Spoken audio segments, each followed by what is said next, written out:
Our first presenter is from AbbVie. He is John Best, Director of Biologics Business Development. And AbbVie is a 2024 CDMO Leadership Award winner.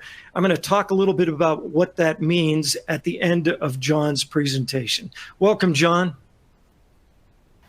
Thank you, Perry. Glad to be here.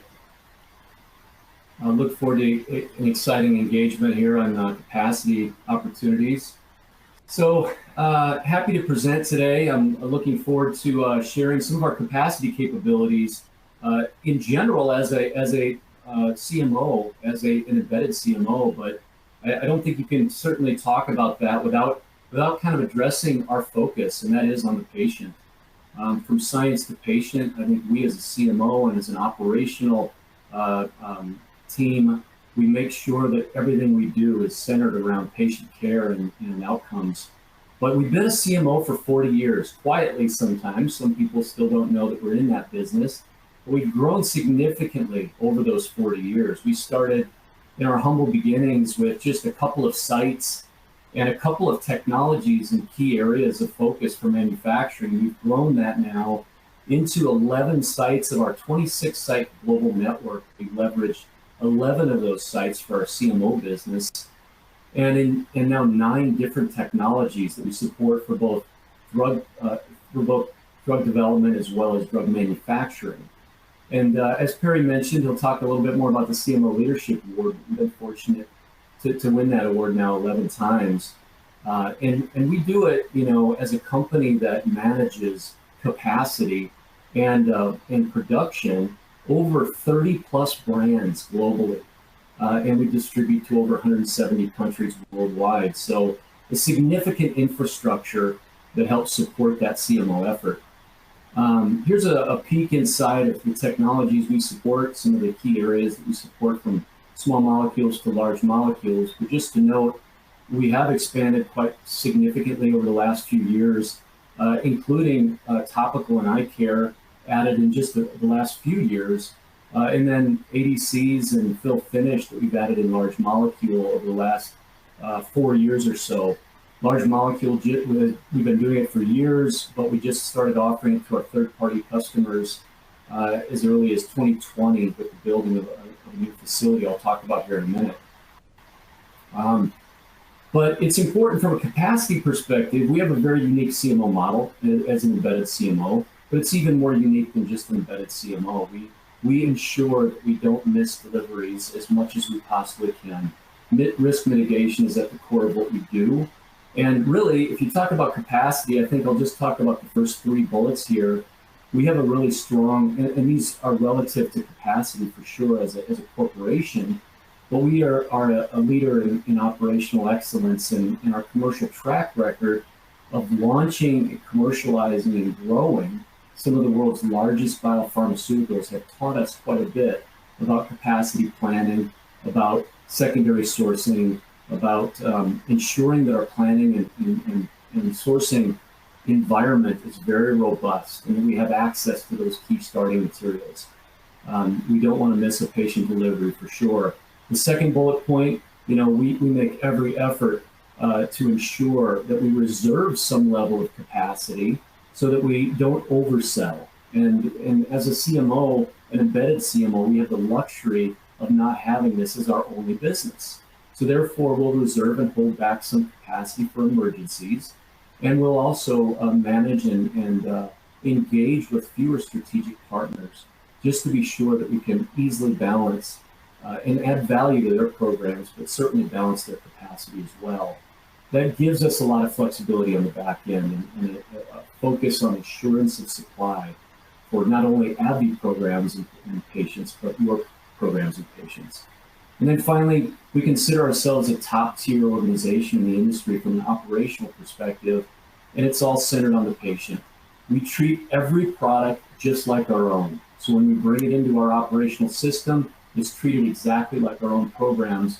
We give it a deep evaluation over the LRP and ensure if we need CapEx or expansion opportunities, we'll do that. So we want to make sure that we consistently show our reliability. And as such, that kind of a business model lends itself well to performing well on the CMO Leadership Award. I won't steal Perry's thunder here as he's going to talk about it in the next segment, but certainly we've had it consistently over the last 11, 12 years now. We've earned it not only on one or two of these, but many, if not all 6 of these criteria. And we've been fortunate to be recognized among the top performers as it's been measured in the last few years. So now let's talk capacity, specifically aseptic fill capacity. We have about 5 sites in our global network that manage our aseptic fill technologies. We have 2 in North America on the left there and 3 in Europe on the right. AbbVie North Chicago and Ludwigshafen, Germany are really more of our formulation development and early clinical manufacturing sites. And then the other 3 sites are more late-stage clinical and commercial manufacturing. So you've got prefilled syringes in Barceloneta, Puerto Rico, and you've got vials in Ballytibman and Westport, Ireland. We don't have a significant amount of capacity. We have very little capacity in Westport, Ireland available, but it is a high-speed, high-throughput line that we can leverage in the future. But for today's discussion, AbbVie Puerto Rico has some level of capacity for prefilled syringes, about 4 to 5 weeks of capacity for next year. And we see, as we look at 26 and 27, with our lifecycle management, we see some significant additional capacity coming online that we can sell to our CMO partners. But really, looking at today's activity in open capacity, we've got a lot of capacity in Sligo. We've got up to 20 weeks of open capacity as early as next year. And consistently in the future, as we look at that, we've got a great opportunity to engage new clients for Sligo Ballytibman. For both liquid and lyo vials, we also have opportunities to increase and enhance the throughput through efficiencies in running both liquid and lyo at the same time, perhaps on the line, as well as increasing the shifts from 5 days a week to 7 days a week.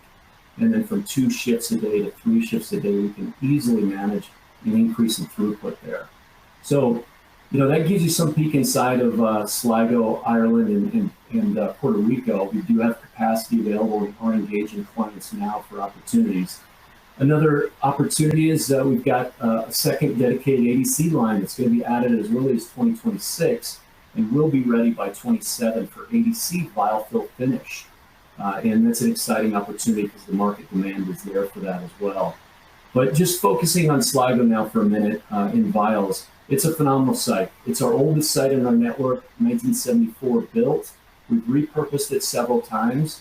The least of which, not to mention here, is that in about 10 years ago, we completely gutted the building and made it a biologics facility for medical devices, aseptic vials, and now in the future here, ADC vials. So we've got significant opportunities here with a great workforce. They consistently get the Best Place to Work award, one of the best places to work in Ireland award consistently. It's a great workforce. And I show this slide only to show the commercial success of that campus. That campus is comprised of the biologics facility I just mentioned, but also our API and OSD facility in Manor Hamilton Road. And we've had a significant track record of commercial launches and ongoing production there. But most important to note is in the upper right-hand corner there is the fact that we just received a few weeks ago confirmation that we had the pre-approval inspection successfully executed there for commercial production of the vials in Ballytibman for biologics. Here are the formats, just to show you the formats that we offer today. We can go up to 50R, but we have qualified the 2R, 6R, 10R, and 20R vials.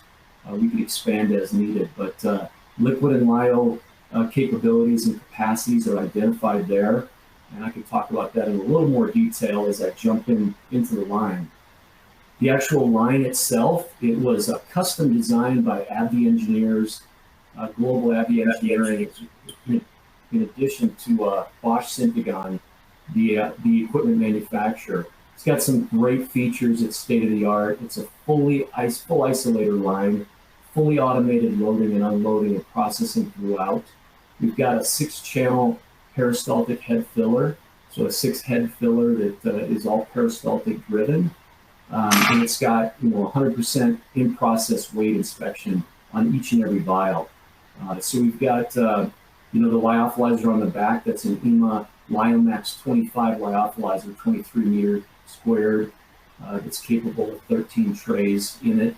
We can add and double that lyophilizer by adding a second one on the back to increase our batch sizes and our throughput.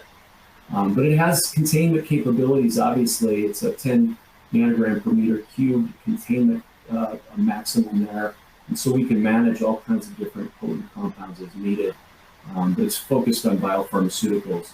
In any case, manual and semi-automatic visual inspection options there. And we've got the 100% oxygen headspace analysis. Great for lyophilization management there for highly valuable and small volume products. But the bottom line is, with 100% non-destructive weight checks and the reduction of overfills and the trending and tracking data that we do for this manufacturing line, we can bring and make sure that we bring the maximum bulk drug substance through the line to the final drug product. So there's limited waste, bringing additional savings back to our customers. The accuracy is down to 3 decimal places, and we can make sure that the calibration on each head happens on the fly while it's running. So a very good line, something that protects the valuable bulk drug substance that we're all trying to make sure we minimize the losses. So just a quick note on that. Speaking of valuable bulk drug substance, I'll talk a little bit about our capacity with cell culture and ADCs.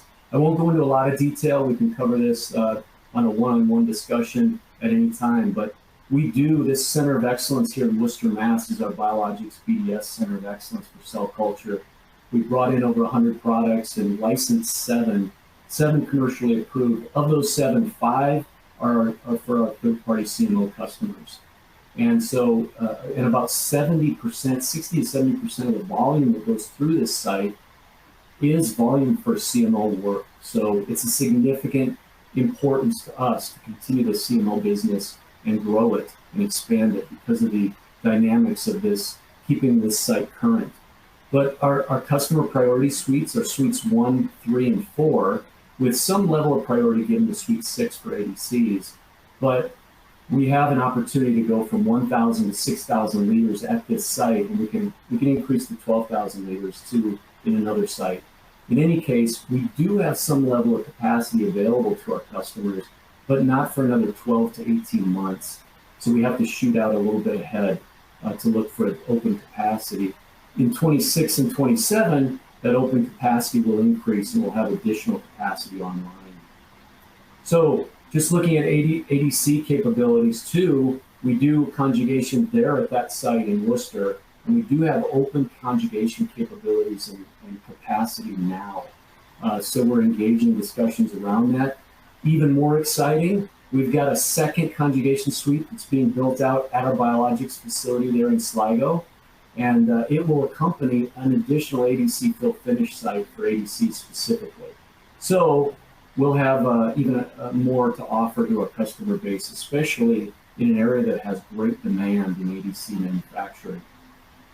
In the end, we'll be in a position to be able to offer, as one proven supplier offering integrated end-to-end solutions, if timing, scale, and everything else lines up. We can certainly offer much of this already today and fill finish by 27. Exciting opportunity for us and our customer base. So just to sum it all up and bring it back together to talk about capacity, I think you can't talk about capacity unless we talk about AbbVie's proficiency in evaluating its plan, its long-range planning for all of its programs in a balanced effect, helping to support the CMO business and making sure we improve, mitigate risk, and improve our chances for commercial success and ongoing supply. We have a very robust LRP process. Our CapEx planning and expansion opportunities are there for both internal and third-party CMO projects. And we have the available capacity today for aseptic fill finish, as we're talking to clients now about early 2025. And so as we look at the opportunity, we can certainly engage in open capacity and discussions around us manufacturing the product for both biologics, ADCs, and aseptic fill in both vials and prefilled syringes. And the ongoing expansion that we have is showing the signs of the business improving and expanding, and an opportunity globally to help support. And despite some of the challenges that everybody's dealing with in the industry today, whether they be geopolitical or acquisitions or layoffs and things like that, AbbVie really offers a strong foundation and a pharmaceutical stability to help ensure reliability of your supply chain, especially with its US and European supply chain network. So with that, I'll stop, I'll take a breath, I'll answer any questions, and you can see my contact information above there at the right, as well as our website on the far right there. So feel free to reach out to us. There's a downloadable white paper, I believe, in the comments section. You can download that Annex 1 white paper showing how AbbVie took approach to being ready for Annex 1 across our global network. Thanks, John. Robust capabilities, indeed. Thank you very much. We have a few minutes for questions. So here's one that always comes up. Okay, you have your own drug pipeline. You mentioned it a little bit, but you have your own drug pipeline, and now I'm a drug sponsor. Am I going to get the B team? Am I going to be deprioritized for something that you have in your pipeline that needs some, finite capacity? How do you manage that? Sure, great question, Barry.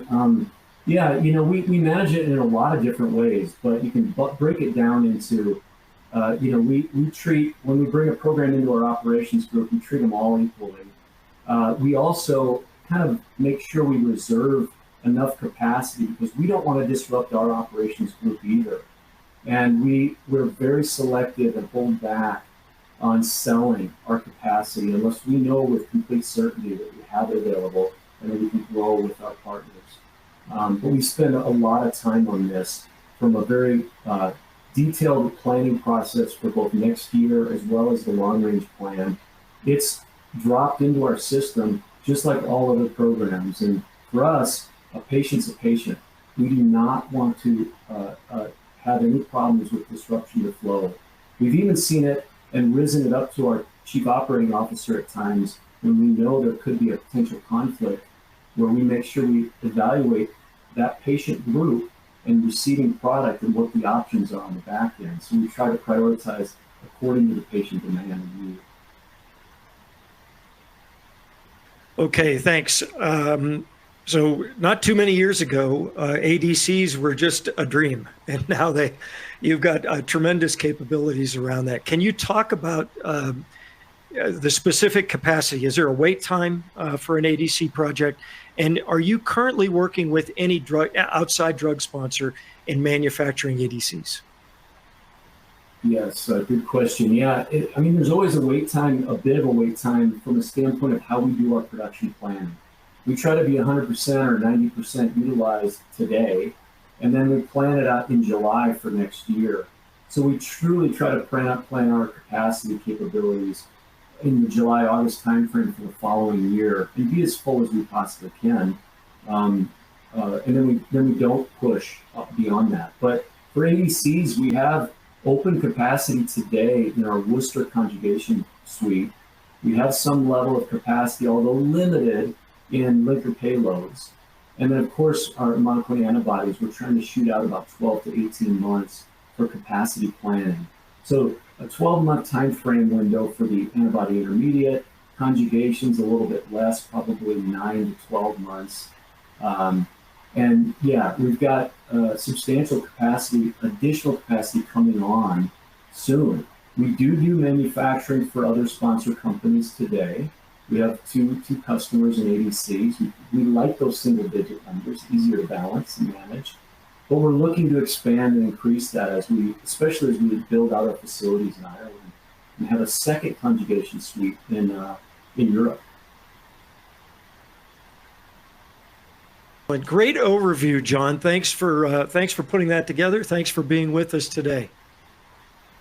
You're welcome. Thanks, Barry.